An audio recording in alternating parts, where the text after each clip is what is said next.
Siège du conseil régional de Dakhla au Maroc.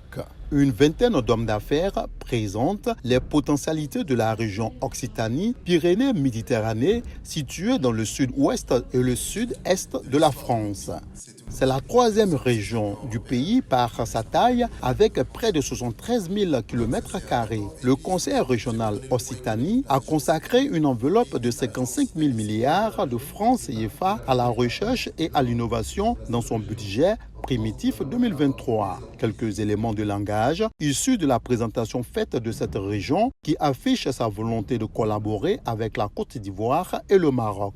La région Occitanie, c'est Toulouse et Montpellier. C'est la place européenne de l'aéronautique, de l'espace, aussi de l'agriculture. C'est la région qui investit le plus en Europe en matière de recherche-développement, qui peuvent intéresser évidemment dans le transfert de technologies tous nos partenaires africains, qu'ils soient au Maghreb ou en Afrique subsaharienne. L'Occitanie possède également des compétences majeures en termes de développement économique, d'aménagement durable du territoire et des transports. Des secteurs d'activité qui intéressent l'équipe dirigeante du conseil régional de Dakhla qui veut tirer profit du partage d'expériences mutuelles. Tous tournent autour des opportunités d'investissement. Dakhla aujourd'hui se présente, comme l'a toujours dit Sa Majesté le Roi, un véritable pont.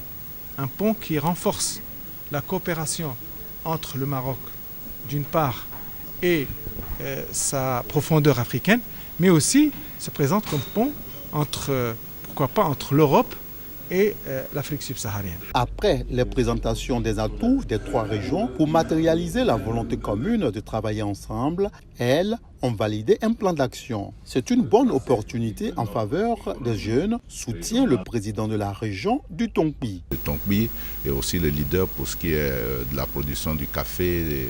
Nous sommes un potentiel touristique aussi. Nous comptons sur les deux régions évidemment pour nous aider à monter le projet d'incubateur d'emploi pour les jeunes. Je pense que c'est l'une de nos attentes fortes aujourd'hui et j'ai senti ici tout le potentiel, notamment dans les différents secteurs qui ont été présentés ici, y compris par le secteur privé. La convention de collaboration avait été signée en Côte d'Ivoire au mois de mai dernier. Son plan d'action porte sur 4 domaines d'activité, à savoir l'éducation, le tourisme, la culture et l'économie.